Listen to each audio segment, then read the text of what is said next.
Thanks for tuning into my video. Today I want to talk about my nutrition strategy in a bike race or train ride, whether it be 90 minutes or 12 hours. This season I found myself getting into longer and longer rides, pushing long as 12 hours. And as a little spoiler alert, the nutrition strategy for a 12-hour ride is no different than a 90-minute ride. So I will go over what I do for basically any length of ride, and then I will maybe cover the reasons why I do what I do, and maybe address some of the myths that are out there around nutrition, sports nutrition. Start off, many of you might ask, why do I do this on a 90-minute ride? I believe there's a lot of belief out there that under 90 minutes you don't really need any nutrition, and I'm here to tell you that's not true. The reasons for this are that you need to train your gut. You're not going to be able to follow this nutrition strategy if you do regular 90-minute or even say 60-minute to 2-hour rides and you never eat. You're just not going to get used to eating on the ride. The second reason is even 90 minutes you can severely deplete your glycogen stores, and if you want to have effective day-to-day training, you need to keep those glycogen stores topped up. Our body needs carbs to perform. You want something that's easy to digest. You don't want anything that's going to dwell in your gut and cause you to not be able to have access to energy quickly enough, and also cause you gut distress because your gut is just not emptying. What causes your gut not to empty is basically fat and protein and fiber. So you want to avoid fiber at all costs, and you want to keep your fat and your protein to a minimum. So what I do is, on a ride, I think it's fairly well established that every 30 minutes you should be consuming something. And the longer you do this, the better you'll become at it.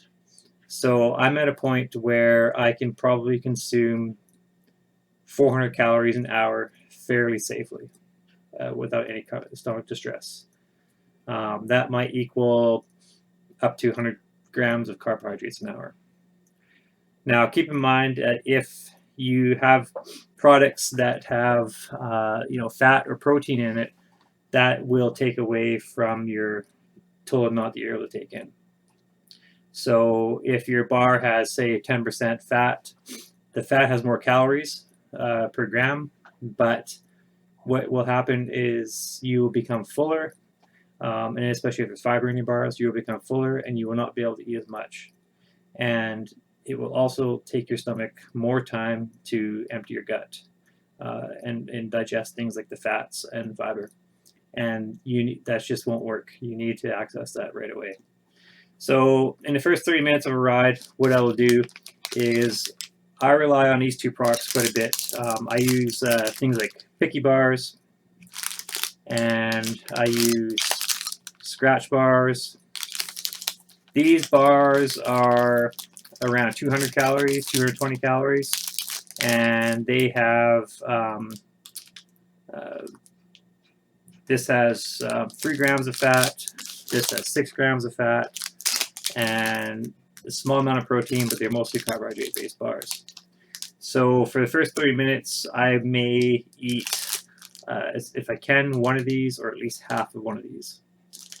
And the second 30 minutes, so at your 60-minute mark, you want to go into something that's easier to digest. So I rely on things like these chews or gels or maple syrup. So I will take a flask like this and fill it with maple syrup, put a little salt in there, like real salt, mineral salt, and you can flavor it up with maybe a little bit of ginger, make it taste nice. And the reason why you want to do that is because sources like this are pure carbohydrate. You will be able to access them quickly, and they will empty your gut quickly, which is what you want. You don't want stuff dwelling in your gut, sitting there.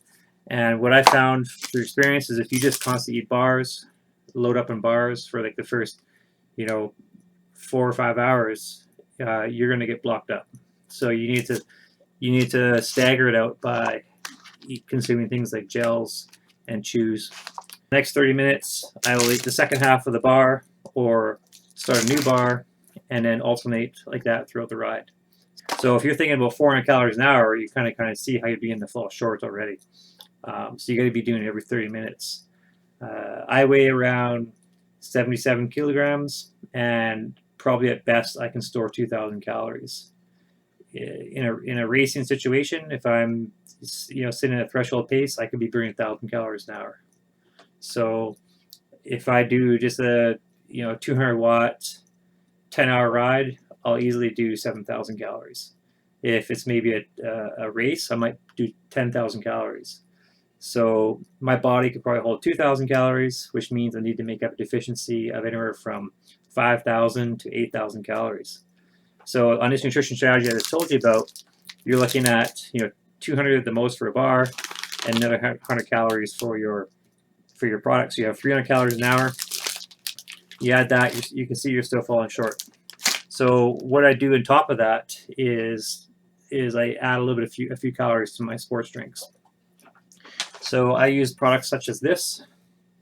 This has a little sugar in it and a lot of electrolytes. So I'm constantly sipping on that. I never drink plain water. I always have an electrolyte drink with a few calories. So this will give you maybe another 70 or 80 calories per bottle. And that should bring you up to probably your max tolerable amount of your 400 calories an hour. And end of the day, you're still going to fall short, and that's probably where some of your fat stores and even eating some of your protein is going to start kicking in, but that's just the way it goes. Another way that I keep on top of my strategy, of my nutrition strategy, is I use this product. It's called Super Fuel, Scotch Super Fuel, if you can read that. It's a pretty crazy drink. It has 400 calories per serving. Sometimes you're in a race situation, especially on a gravel bike. There are many times where it's going to be very difficult to eat a bar or gel or chews. And in those type situations, this sort of thing is really handy to have. So if you hit your 30-minute window and you weren't able to get any nutrition down, then that's when you want to grab something like this. Just put the bottle in your mouth, hold it in your mouth, and just start pounding it down. And that'll help stabilize your calorie deficit. People have been known to rely on this exclusively. It's said that when Lachlan Morton did his Everest record, he only drank this stuff. So it goes to show that if you're trained for it, you can definitely rely on this. But it's generally recommended that you should try to eat solid foods as well. But this will help in a pinch. It's going to be really hot out or an extra long day. You can preload your ride with products like this. It's just a high sodium carbohydrate drink. It's nice if you know you're going to be losing a lot of salt that day and you preload your ride. One thing I would caution is that if you're not used to it, it can give you a little bit of gut distress. Another option for really hot rides, do things like salt pills. And sometimes this is good just to carry on your person anyways. You might get a day where it's like 30 degrees and you're just being baked in the sun and losing salt like crazy, and you're not going to get enough electrolytes from your drink mix. Some of the myths that I could possibly address, I could probably do this in another video, but just to quickly touch base on a couple of them is that unless you're trying to cut weight, fasted rides don't really have a place. Eating high-fat bars don't really have a place. You eat a high-fat bar and it's just going to sit in your gut. You're not going to be able to access the energy that's in there. You got enough body fat on you anyways.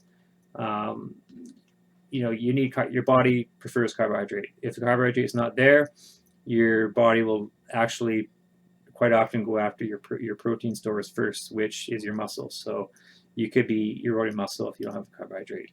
So you want to make sure that you always have carbs. If you're training fasted, you might tap into some of those fat stores a little more, but again, you're going to feel like shit. You're going to not be able to train above zone 2. If you don't believe me, try a keto diet and maybe some intermittent fasting and just see how your quality of your training goes. Try to do a zone 3 workout or a VO2 max workout and tell me how that goes. It just won't happen. There's a belief that if you train fasted a lot or train on high fat products that you become fat adapted. While there is some truth to that, the instant you take carbs, it completely undoes it. So you can go 3 months fasted rides, zone 2 rides, become really fat adapted. You'll probably never bonk, but like I just said, if you go over zone 2, you're screwed. You're not going to be able to do it. So what do you got to do? You got to take in carbohydrates to go into your higher intensities, your race pace intensities. And then, like I just pointed out, that the instant you do that, you're all of a sudden not fat adapted anymore, and your body will switch to carbs immediately because that is its preferred source. And any fat adaptation work you've done up to that point will be completely negated. So my advice is don't even bother. You're just going to create a lot of hardship. You're going to get energy deficiencies. Like I said, in the off season, you can do a little bit of faster riding, maybe in the mornings to kickstart your metabolism. Just to cut some weight, but I wouldn't do more than that because you're going to run into energy deficiencies, and your workout quality is going to go down. So don't do it for very long. And when you do get into heavier training, heavier volumes, higher intensities, then just don't do faster riding at all. Like I said, you want to be doing this on short rides because if you think that you're going to go out, you do these 90-minute rides, 2-hour rides on no food because you feel you don't need it, and maybe you're trying to cut weight, like I pointed out, and then that's what you do on a regular basis, and then one day you decide to go for a 6 to 12-hour ride, and you try doing this, you're going to have gut distress. You're going to feel ill. You're not going to be able to eat. So you got to train your gut to be able to handle up to 100 calories or 100 grams of carbs per hour, 400 calories an hour. To be able to do that while training, you got to train for it. So just take it from me, day in, day out. Keep nutrition on. Keep on top of nutrition. Always have electrolytes in your bottle. A little sugar in your electrolyte mix has been shown to enhance hydration. So try to avoid the completely sugar-free drinks. If you disagree with anything I have to say, please feel free to leave a comment. If you have any questions or you want me to elaborate on something further, please comment. I'll respond to every comment that is posted. And if there are any other topics you'd like to see me cover or questions you'd like me to answer in future videos, then yeah, please go ahead and post a comment, and I will certainly see if I can do that for you.